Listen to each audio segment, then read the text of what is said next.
ব্যক্তি স্বার্থের আঘাতে ক্ষতিগ্রস্ত সাম্প্রদায়িক সম্প্রীতি, গুজব রটিয়ে তৈরি করা হয় বিশৃঙ্খলা, সৌহার্দ্য রক্ষার তাগিদ সব ধর্মের মানুষের। শত্রুতার দ্বারাই শত্রুতাকে জয় করা যায় না, মিত্রতার দ্বারাই শত্রুতাকে জয় করতে হয়। সরকারকে দু চোখকে খোলা রাখতে হবে, এক চোখ বন্ধ করে একজনকে বেশি ভালোবেসে দেখানোটা ঠিক হবে না। সীমান্তের ওপারে পণ্য আনা নেয়ায় আজও সনাতনী ঐক্য মঞ্চের বাধা। সিলেট মৌলভীবাজারের 4 শুল্ক স্টেশনে আমদানি রপ্তানি ব্যাহত। ইন্ডিয়াতে তারা মাছ রিসিভ করতেছে না। আমরা এই সমস্যাটা উদ্বোধন কর্তৃপক্ষ জানানো হয়েছে। জানি যে ভারতের স্কুল নিয়ে যে সমস্যা, এটা নিয়ে গাড়িগুলো ঢুকতে দেয় না। দেখলাম যে এরা ঢুকতে দিতেছে না মাছের গাড়িগুলা। ব্রাহ্মণবাড়িয়া স্টেশনে প্রকাশ্যে টিকিট কালোবাজারে, সংঘবদ্ধ চক্রের হাতে জিম্মি যাত্রীরা, পুলিশের ভূমিকায় ক্ষোভ। আমি নিজে গেছি, টিকিট লাগে গেছি, পরে ওই দিকে যান। ব্ল্যাকার যারা আছে তারা ওপেনে ঘোরাঘুরি করে। সংযোগ সড়কের অভাবে শরীয়তপুরে অচল ভোজেশ্বর সেতু, কাজ অর্ধেক রেখে পালিয়েছে ঠিকাদার। 6 বছর ধরে ভোগান্তিতে স্থানীয়রা। গাড়ি যাতায়াত করে কিন্তু রাস্তার কোনো ব্যবস্থা কোনো এই পর্যন্ত হইতেছে না। 5-10 মিনিটের রাস্তা প্রায় আধা ঘন্টা ঘুরে অনেক দূর হয়ে আসতো। ঠিকাদারের যে প্রতিষ্ঠান আছে এরা কয়েকদিন পর পর এখানে কাজ পলাই জায়গা। গোপালগঞ্জে মধুমতির ভাঙনে দিশেহারা মানিকহারা এলাকার মানুষ, বিলীন হচ্ছে নানা স্থাপনা, বরাদ্দের অপেক্ষায় পানি উন্নয়ন বোর্ড।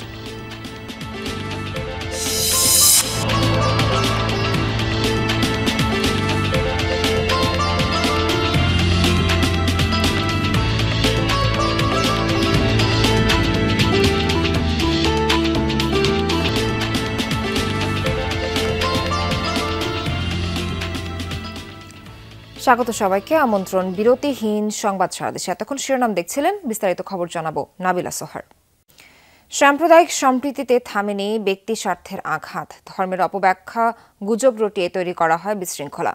সব ধর্মের মানুষই মনে করেন প্রকৃত ধর্মীয় শিক্ষা সৌহার্দ্যে ভাঙতে পারে এসব জটিলতা। রাষ্ট্রেরও রয়েছে দায় দায়িত্ব।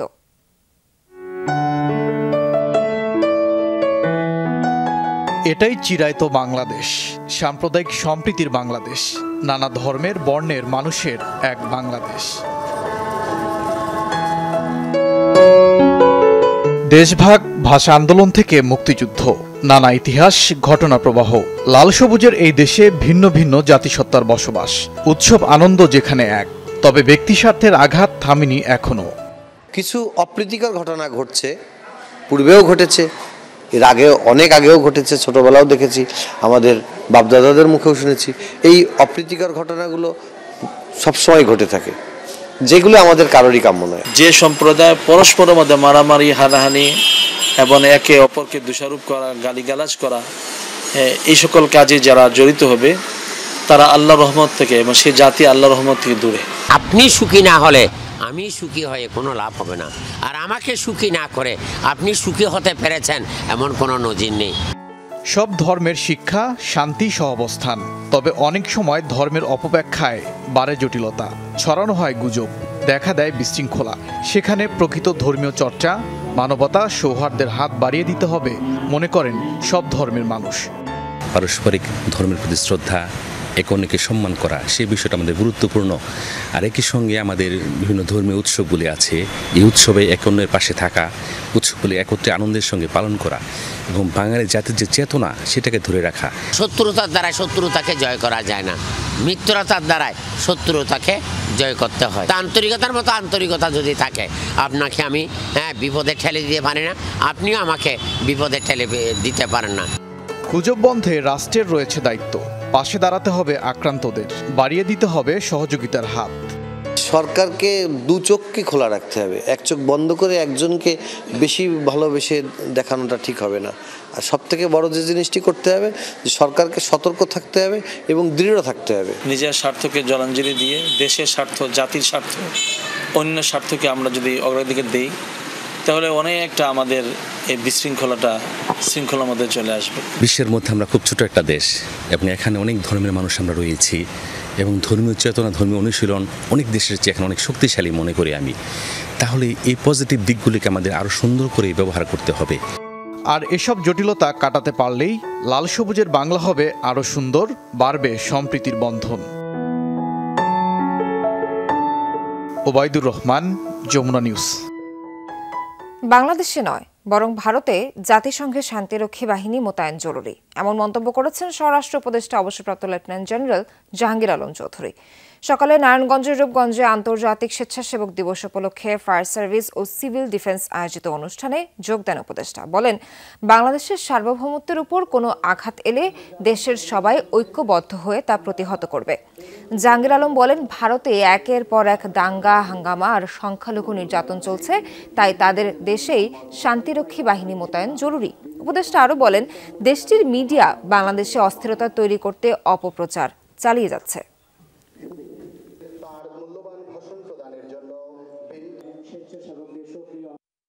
মিথ্যা ঘটনাটা প্রকাশ করতেছে, এইটা জনগণ এবং বিশ্ব মিডিয়াও এটা অ্যাকসেপ্ট করবে না। আমার মনে হয় ওনার দেশে শান্তিরক্ষী বাহিনী প্রয়োজন। সনাতন ঐক্যমঞ্চের বাধায় বাংলাদেশ ও ভারতের মধ্যে 4টি শুল্ক স্টেশন দিয়ে আমদানি রপ্তানি কার্যক্রম ব্যাহত হচ্ছে। সিলেট ও মৌলভীবাজারের জেলা প্রশাসক জানিয়েছেন, বাংলাদেশ অংশে স্টেশন কার্যক্রম স্বাভাবিক রয়েছে, কিন্তু ইস্কনপন্থীদের বাধায় পণ্য আনা নেওয়া করা যাচ্ছে না। বিক্ষোভের জেরে মৌলভীবাজারের চাতলাপুর ও বটুলি এবং সিলেটের জকিগঞ্জ ও শেওলা শুল্ক স্টেশনে মাঝে মাঝেই আমদানি রপ্তানি কার্যত বন্ধ থাকছে। তবে স্বাভাবিক রয়েছে দেশের প্রধান স্থলবন্দরগুলো দিয়ে আমদানি রপ্তানি কার্যক্রম। বাণিজ্যের জন্য বাংলাদেশে ঘোষিত 22টি স্থলবন্দর আছে, যার 16টি কার্যকর। এর বাইরে প্রায় অর্ধশত শুল্ক স্টেশন রয়েছে, যেগুলোর মাধ্যমেও দুই দেশের পণ্য আমদানি রপ্তানি কার্যক্রম চলে।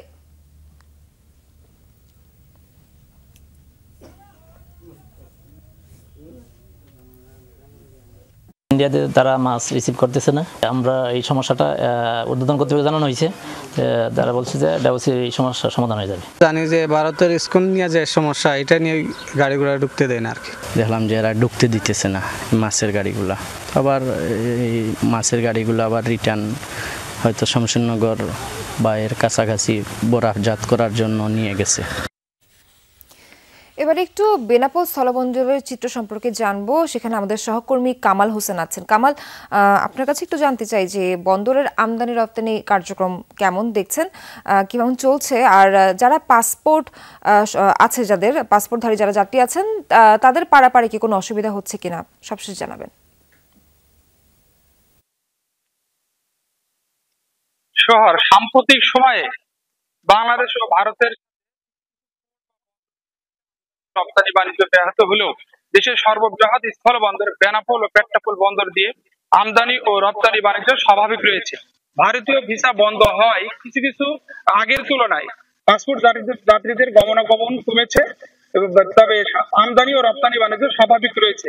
বেনাপোল পেট্টাপোল বন্দর বেনাপোল স্থল বন্দরের উপপরিচালক রাশাদুজ্জামান সজীব নাজিরের সাথে কথা হয়েছে। তিনি আমার জানিয়েছেন যে গত 14 নভেম্বর ব্রিগেডিয়ার শাকর নৌ উপদেষ্টা বেনাপোল স্থল বন্দরের কার্গো ভেহিকেল টার্মিনাল উদ্বোধনের পরপরই এই বেনাপোল স্থল বন্দর দিয়ে পূর্বের তুলনায় বর্তমানে আমদানি এবং রপ্তানিকৃত ট্রাকের সংখ্যা বৃদ্ধি পেয়েছে। যেমন গতকালকে এই বেনাপোল স্থল বন্দরে 481টি পণ্য বোঝাই ট্রাক আমদানি হয়েছে এবং 200টি পণ্য বোঝাই রপ্তানি ট্রাক পেট্টাপোল বন্দরে রপ্তানি হয়েছে। বেনাপোল ও পেট্টাপোল বন্দরের ব্যবসায়ী সমিতির ও সিএনডএফ অ্যাসোসিয়েশনের সভাপতি শামসুর রহমানের সাথে আমার কথা হয়। তিনি জানিয়েছেন, পেট্টাপোল বেনাপোল বন্দর দিয়ে পূর্বের তুলনায় বেনাপোল বর্তমানে আমদানি রপ্তানি বাণিজ্য বৃদ্ধি পেয়েছে। বেনাপোল কাস্টমস হাউসের কমিশনার কামরুজ্জামানের সাথে আমার কথা হয়। তিনি জানিয়েছেন যে আমাদের যে রাজস্ব লক্ষ্যমাত্রা গত নভেম্বর মাসে প্রায় 210 কোটি টাকা রাজস্ব আহরণ বা অর্জন করতে সক্ষমতা হয়েছে। এই ছিল বেনাপোল স্থল বন্দরের শেষ খবর। সোহার। কামাল, ধন্যবাদ আপনাকে। বাংলাদেশের সাথে কারো বৈরিতা নেই, তাই বলে কারো প্রভুত্ব মেনে নেবে না দেশের মানুষ, এমনটাই মন্তব্য করেছেন বিএনপির ভাইস চেয়ারম্যান বরকতুল্লাহ বুলু। দুপুরে কুমিল্লা জেলা শিল্পকলা একাডেমিতে আয়োজিত বিএনপির বিভাগীয় সভায় তিনি বলেন, ভারত একটি বৃহৎ প্রতিবেশী রাষ্ট্র, তবে তাই বলে তাদের দ্বারা প্রভাবিত হওয়ার কিছু নেই। সার্কের আলোকে যদি উপমহাদেশের রাজনীতি চলে, তাহলে সব রাষ্ট্র সমানভাবে তাদের অধিকার পাবে। এছাড়া যে কোনো জাতীয় সংকটে দেশের সব রাজনৈতিক দল ঐক্যবদ্ধ বলেও জানান বিএনপির এই বর্ষিয়ান নেতা। দেশের যে সংকট, এই সংকটে আমরা সবাই ঐক্যবদ্ধ, সকল রাজনৈতিক দল ঐক্যবদ্ধভাবে, ভারত একটি বৃহৎ প্রতিবেশী দেশ, আমরা চাই জিয়াউর রহমান যে সার্ক গঠন করেছেন সে সার্কের আলোকে এই উপমহাদেশের রাজনীতি চলবে। সাভারে সিএমপি কোরের বাৎসরিক অধিনায়ক সম্মেলন 2024 অনুষ্ঠিত হয়েছে। সকালে সাভার সেনানিবাসে আয়োজিত এই অধিনায়ক সম্মেলনে প্রধান অতিথি ছিলেন সেনাবাহিনী প্রধান জেনারেল ওয়াকারুজ্জামান। সম্মেলন শেষে আশুলিয়ার বাইপাইলে বিএনসিসি ট্রেনিং একাডেমিতে নবনির্মিত ভবনের উদ্বোধন করেন সেনাপ্রধান। এ সময় তিনি বিএনসিসি সদস্যদের উদ্দেশ্যে স্বাগত বক্তব্য দেন। 5 আগস্ট পরবর্তী সময়ে দেশে শৃঙ্খলা ফেরাতে বাংলাদেশ ন্যাশনাল ক্যাডেট কোরের সদস্যদের কার্যক্রমের প্রশংসা করেন। সেই সাথে দেশ ও জাতির ক্রান্তিকালে বিএনসিসি সদস্যদের অবদান তুলে ধরেন।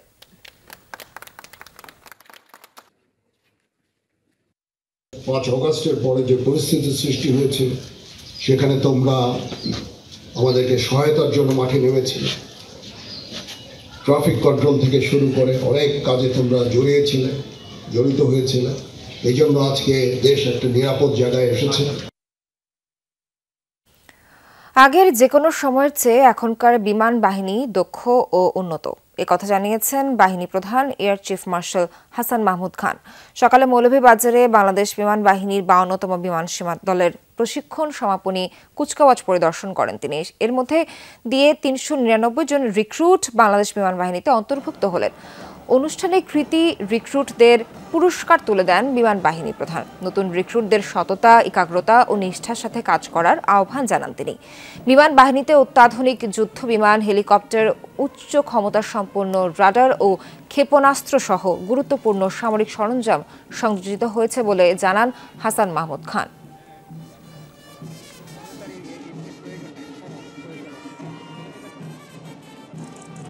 বাংলাদেশ বিমান বাহিনীর আকাশসীমা প্রতিরক্ষার সক্ষমতার পূর্বের যে কোনো সময়ের চেয়ে বহুলাংশে বৃদ্ধি পেয়েছে।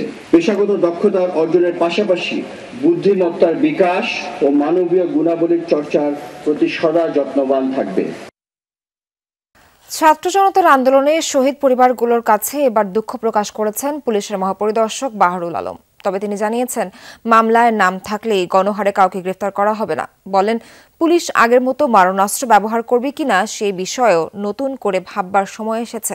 সকালে পুলিশ সদর দপ্তরের সংবাদ সম্মেলনে আইজিপি বলেন, সুষ্ঠু নির্বাচনের পরিবেশ তৈরিতে বাহিনী কাজ করছে।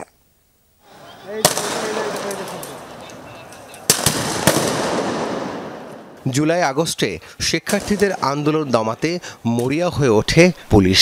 দেশের টাকায় কেনা অস্ত্র গুলিতে প্রাণ হারান ১৫০০-এর বেশি ছাত্র জনতা। প্রশ্ন ওঠে আন্দোলন দমাতে মারণাস্ত্রের ব্যবহার নিয়ে। বিষয়গুলো নিয়ে সম্প্রতি দুঃখ প্রকাশ করেছেন নতুন ডিএমপি কমিশনার। বৃহস্পতিবার প্রথমবার সাংবাদিকদের মুখোমুখি হয়ে দুঃখ প্রকাশ করলেন আইজিপি। জানালেন, পুলিশকে মারণঘাতী অস্ত্র দেওয়ার ঘটনায় উদ্বেগ তিনি। সময় এসেছে সুষ্ঠু অস্ত্র নীতিমালা তৈরি করার। আমি পুলিশ বাহিনীর পক্ষ থেকে প্রতিটি শহীদ পরিবারের কাছে আন্তরিক দুঃখ প্রকাশ করছি এবং ক্ষমা প্রার্থনা করছি। মূল কাজ আমার যেখানে জীবন রক্ষা করা, সেখানে তার আর্মামেন্টোরিয়াম কীরকম হবে, আমার মনে হয় যে উই শুড ডিসাইড নাও। আমার বিশ্বাস পুলিশ সংস্কার কমিশনের টিওয়ারে এটা আছে। সংখ্যায় কতজন পুলিশ সরাসরি ছাত্র জনতার উপর গুলি চালিয়েছে তার সঠিক পরিসংখ্যান জানাতে পারেননি বাহারুল। বলেছেন, যারা গুলি চালিয়েছে আর যাদের নির্দেশে হত্যাকাণ্ড ঘটেছে তারা এর দায় এড়াতে পারবে না। হি ওয়াজ অ্যাকিউজিং মি, স্যার কেন আমাকে গুলি করলেন? আমি তো শুধু ভ্যান চালাই, আমি তো কোনো কিছু তো সাথে পাশে নাই, আমাকে কেন গুলি করলেন? আমার তো কোনো জবাব নাই। আমি শুধু বলছি, ভাই I do not have any answer, আমি তোমার কাছে শুধু ক্ষমা চাইতে এসেছি, আমার আর কোনো উত্তর নেই। তো এই যে অভিজ্ঞতার ভিতর দিয়ে প্রতিটা মানুষ গেছে, এখান থেকে রিকভার আমাদের করতে একটু সময় দেন, আপনারা একটু সাহায্য করেন। আন্দোলনে নিহতদের ঘটনায় যেসব মামলা হয়েছে সেগুলোর এফআইআরে অনেক নাম নিয়ে প্রশ্ন আছে।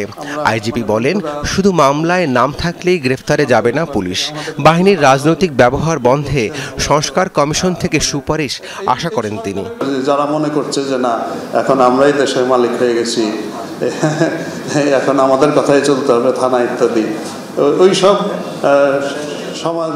সমাজের ওই রকম প্রভাবশালী লোক হয়তো যারা মনে করছে যে আমার কথা চলতে, মানে এটা তো আমরা হতে দিতে পারি না। তাহলে আগের 15 বছর কি দোষ করছিল? সম্প্রতি বাংলাদেশ ভ্রমণে সতর্কতা জারি করে যুক্তরাজ্য, এতে জঙ্গিবাদের প্রসঙ্গ আসে। আইজিপি বাহারুল জানালেন, জঙ্গি হামলার সুনির্দিষ্ট তথ্য নেই পুলিশের কাছে, তবে এ বিষয়ে সর্বোচ্চ গুরুত্ব দিয়ে সতর্ক অবস্থায় আছে বাহিনীর সদস্যরা। বলা হচ্ছে যে এখানে টেরোরিজম আবার গ্রো করছে, ইসলামী মৌলবাদ গ্রো করছে। রাব্বি সিদ্দিকী, যমুনা নিউজ, ঢাকা। ছাত্র জনতার আন্দোলনে শহীদ পরিবারগুলোর কাছে এবার দুঃখ প্রকাশ করেছেন পুলিশের মহাপরিদর্শক বাহার আলম।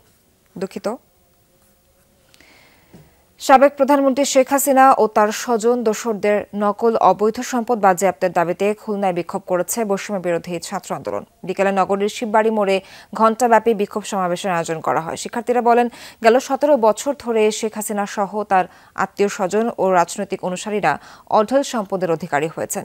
দিনের পর দিন জনগণকে ঠকিয়ে এই অর্থের সাম্রাজ্য করেছেন তারা। এই অবিলম্বে তাদের অবৈধ সম্পদ বাজেয়াপ্ত করতে অন্তর্বর্তী সরকারের প্রতি দাবি জানিয়েছেন শিক্ষার্থীরা।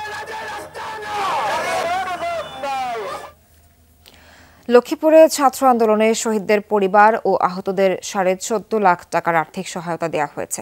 সকালে সদর উপজেলা পরিষদে আয়োজিত অনুষ্ঠানে এসব সহায়তা দেওয়া হয়। জেলা প্রশাসন জানায়, আন্দোলনে লক্ষ্মীপুরের 16 জন গুলিবিদ্ধ হয়ে মারা গেছেন, আহত হয়েছেন 258 জন। হতাহতদের সহায়তায় জেলা প্রশাসন ও জেলা সমাজসেবা কার্যালয় এই অর্থ বরাদ্দ দিয়েছে। এতে শহীদ পরিবারগুলোকে 10,000 করে ও আহতদের 5,000 টাকার চেক দেওয়া হয়েছে। জেলা পুলিশ সুপার জানান, ছাত্র জনতার ওপর হামলাকারীদের গ্রেফতারের কাজ চলছে। আহতদের সুচিকিৎসা নিশ্চিতে প্রশাসন পদক্ষেপ নিয়েছে বলে জানিয়েছেন জেলা প্রশাসক।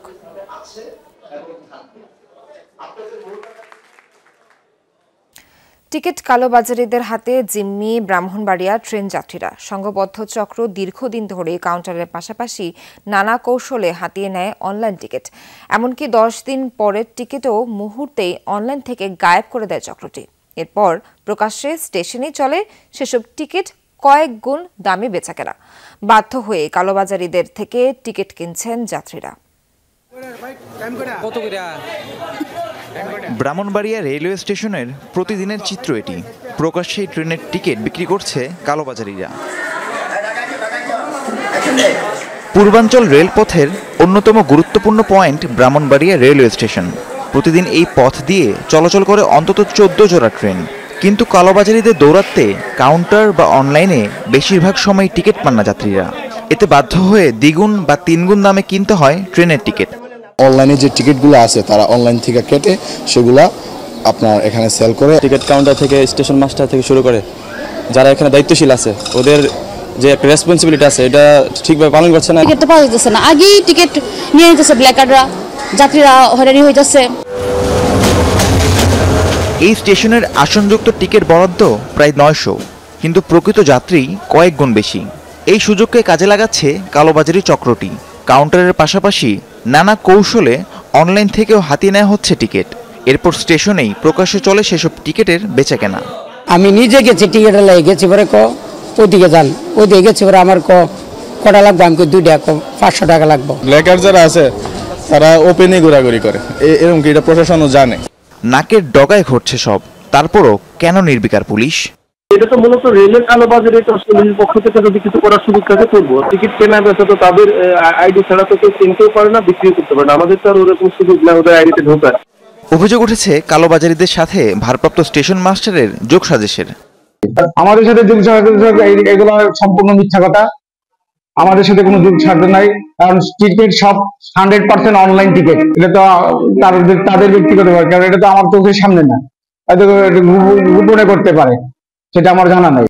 টিকিট কালোবাজারি রুখতে অভিযান চলছে বললেন জেলা প্রশাসক। কে কিনলো না কিনলো আসলে তো বোঝার উপায় নেই, অনলাইনে কিনে নিচ্ছে তারপরে গোপনে বিক্রি করছে। তবে এইসব বিষয়ে নিয়ন্ত্রণের জন্য সর্বোচ্চ চেষ্টা করা উচিত।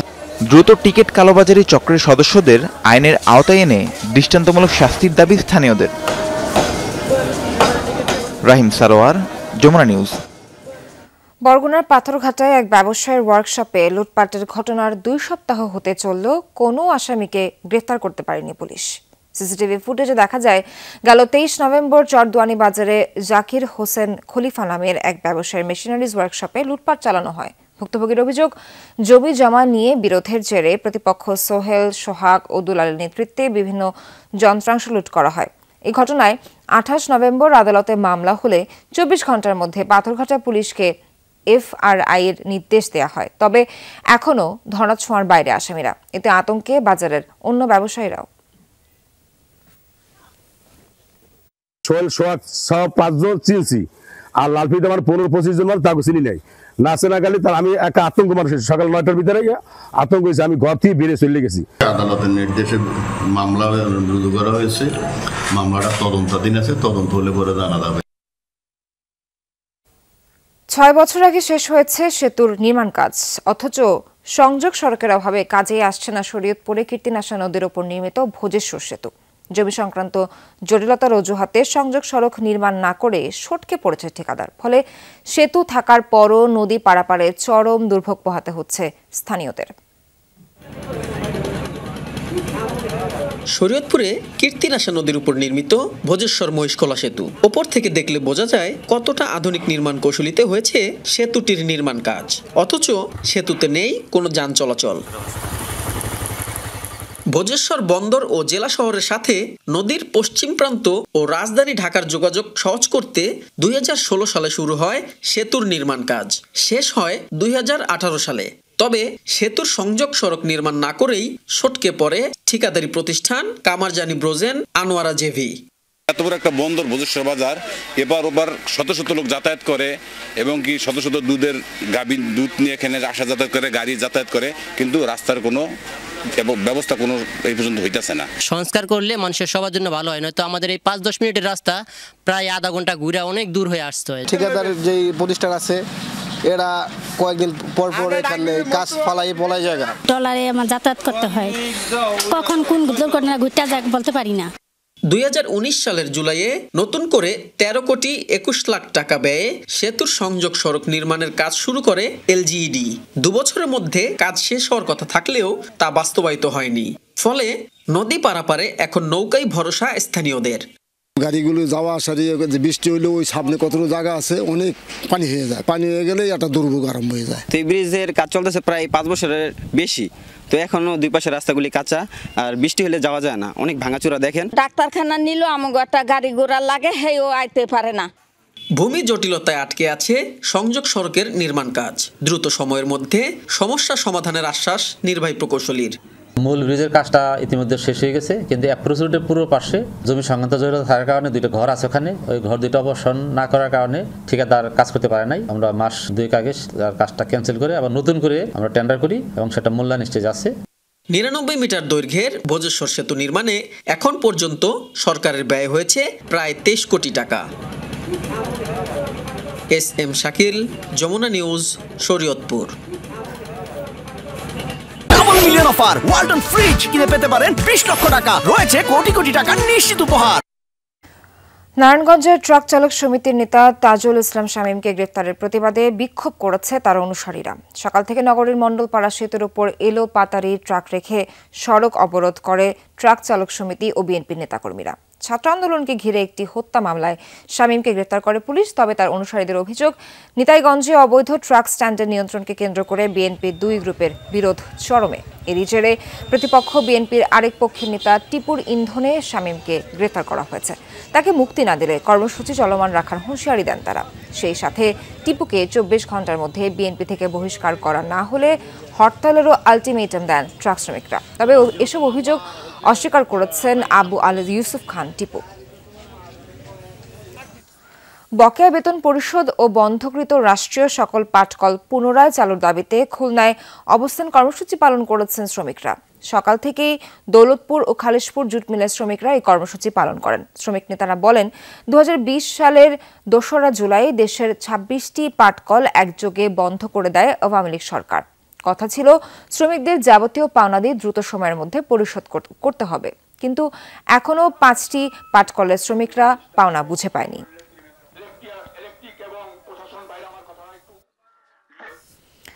গোপালগঞ্জ সদর উপজেলার মানিকহার এলাকায় মধুমতি নদীতে শুরু হয়েছে ভাঙন। প্রতি বছরই দুর্যোগের সাথে পরিবর্তিত হয় এলাকার মানুষের ভাগ্য। এরই মধ্যে নদীর অতল গহ্বরে চলে গেছে অসংখ্য মানুষের স্বপ্ন। কর্তৃপক্ষ বলছে বরাদ্দ পেলে নদীর পার রক্ষার ব্যবস্থা নেওয়া হবে। গোপালগঞ্জ সদর উপজেলার মানিকহার এলাকা পাশ দিয়ে বয়ে যাওয়া মধুমতি নদীতে গেল কয়েকদিন ধরেই শুরু হয়েছে ভাঙন। গত কয়েকদিনের ভাঙনে নদীতে বিলীন হয়েছে বসতঘর, রাস্তাঘাট সহ বিভিন্ন স্থাপনা। শেষ সম্বল হারিয়ে নিঃস্ব কয়েকশো পরিবার। খোলা আকাশের নিচে রাত কাটাচ্ছেন অনেকে। আমাদের এইখানে শত শত বিঘা, শত শত একর জমি নদীর ভাঙনে বিলীন হয়ে পার্শ্ববর্তী লতিপুর ইউনিয়নে জাগতেছে। আমাদের নদীতে জমি ঘর সব চলে যাচ্ছে, আমরাও অনেক অসুবিধাতে আছি। আমার বাথরুম নাই, আমার রান্নাঘর নাই, কিন্তু আমি এই পরের কলেতে পানি এনে একটা যে কলপথ সেটা সাহস করে আমি পুঁততে পারিনি, যদি ভেঙে চলে যায়। প্রতি বছরই বর্ষা মৌসুম শেষে মধুমতির এমন রূপ দেখে এই এলাকার বাসিন্দারা। ভাঙন রোধে স্থায়ী প্রকল্পের পাশাপাশি সরকারি জমিতে পুনর্বাসনের দাবি অসহায় পরিবারগুলোর। নদী ভাঙ্গনটা এতটাই প্রকোপ হচ্ছে যে ভবিষ্যতে আর কিছুদিন 2-3 ভাঙ্গন দিলে হয়তো যে আমাদের বাসাঘর, রাস্তাঘাট সবকিছুই ভেঙে নিয়ে যাবে। এই নদী ভাঙ্গন ঘর বাড়ি চলে গেছে, পাকা ঘর চলে গেছে, গাছ গাছ সব চলে গেছে। সামান্য একটু জায়গা আছে, সেই জায়গাটা এখন ভাঙ্গন দিবা আর কোনো থাকার জায়গা নাই। এই যে আমার বাড়িটা আমি বেঞ্চারাই খাই, আমার বাড়িটা এই যে আমার এখানে একটু জায়গা আছে, সাইজ করে দিয়ে গেলে আমি আরো 10 বছর থাকতে পারি এখানে। আমার তো অর্থ সম্পদ এদিক ওদিক কিছু নেই। পর্যাপ্ত বরাদ্দ পেলে নদীর পার রক্ষার ব্যবস্থা নেওয়া হবে বলে জানান সংশ্লিষ্ট কর্মকর্তারা। অবগত হওয়ার সাথে সাথে ইতিমধ্যে আমরা মাঠ পর্যায়ে পরিদর্শন করেছি এবং সেখানে আমরা তথ্য উপাত্ত সংগ্রহ করে আমরা সার্ভে করে নকশা প্রণয়ন চলতেছে। আমরা নকশাটা পাওয়ার সাথে সাথেই হয়তো এখানে আমরা বরাদ্দ চাবো, বরাদ্দ পাওয়া গেলে আমরা মাঠ পর্যায়ে কাজ শুরু করব। জিও ব্যাগ বা সিসি ব্লকের অস্থায়ী বাঁধ নয়, ভাঙন রোধে স্থায়ী ও টেকসই বেড়িবাঁধের দাবি এলাকাবাসীর। Zarin Orni, Jamuna news. GPH quantum B600TR বাংলাদেশের উচ্চ শক্তি সম্পন্ন একমাত্র রড। রাজশাহীতে তৈরি হচ্ছে পলিথিনের বিকল্প পরিবেশ বান্ধব ব্যাগ। 2022 সালে স্থানীয় এক উদ্যোক্তার গড়ে তোলা কারখানায় উৎপাদিত পণ্যটি এখন বাজারে বেশ সাড়া ফেলেছে।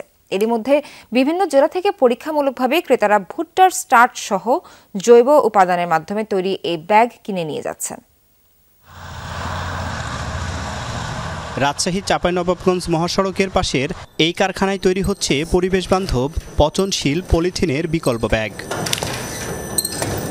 বিদেশে প্রশিক্ষণ ও গবেষণার শেষে রাজশাহীতে পরিবেশ বান্ধব ব্যাগের কারখানা স্থাপনের সিদ্ধান্ত নেন স্থানীয় উদ্যোক্তা ইফতেখারুল হক। প্রতিবেশী দেশ থেকে তার কারখানার সকল যন্ত্রপাতি কিনে আনা হয়, কাঁচামালও আসছে সেখান থেকেই। ভুট্টার স্টার্চ সহ জৈব উপাদানের মাধ্যমে ব্যাগগুলো তৈরি হচ্ছে। আকার ভেদে ব্যাগগুলো প্রতি পিস 3 টাকা থেকে শুরু করে 10 টাকায় বিক্রি হচ্ছে। উদ্যোক্তার দাবি এর মূল কাঁচামাল ও উপকরণ দেশে সহজলভ্য হলে এই ব্যাগের দাম আরও কমবে। আমি দেখি যে অনেক রেসপন্স করছে এবং অনেকে স্বেচ্ছায় ইউজ করতে চায়। পলিথিন বন্ধ হয়ে গেলে তখন আমরা সবাই এটা নিবে। অ্যাভেলেবিলিটি যদি বাড়ানো যেত তাহলে হচ্ছে তাদের জন্য সুবিধা হতো। উৎপাদকরা জানান জৈব উপাদানে তৈরি এই ব্যাগ ব্যবহার শেষে মাটিতে ফেলে দিলে 6 মাসের মধ্যে তা পচে মাটিতে মিশে যায়। পরে এগুলো জৈব সার হিসেবেও কাজ করবে, ফলে এ থেকে পরিবেশের ক্ষতির আশঙ্কা নেই। কাঁচামাল এটা পুরোটাই আমদানি করা হয়। যারা পলিথিন বিক্রেতা ছিল এতদিন, তারাও এখন এটার দেখার জন্য আসছে এবং নেওয়ার জন্য তারা কথাবার্তা বলছে।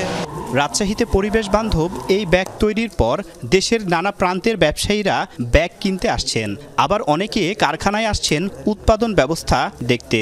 তারাও আগ্রহী এই ব্যাগ তৈরিতে যুক্ত হতে।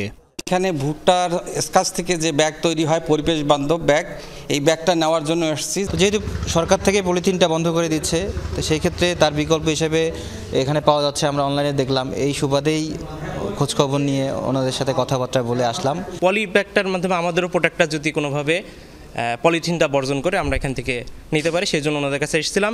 তো ওনাদের সাথে কথা বলছি, আমরা ওনাদের প্রসেসও দেখছি এবং আমরা স্যাম্পলও নিচ্ছি। সরকারের পক্ষ থেকে বাজারে নিষিদ্ধ পলিথিনের বিষয়ে আরও কঠোর পদক্ষেপ গ্রহণ এবং পরিবেশ বান্ধব এই বিকল্প ব্যাগ তৈরিকে রাষ্ট্রীয়ভাবে উৎসাহিত করলে সারা দেশের চাহিদা পূরণ করা সম্ভব বলে মনে করেন এই উদ্যোক্তা। তারেক মাহমুদ, যমুনা নিউজ, রাজশাহী।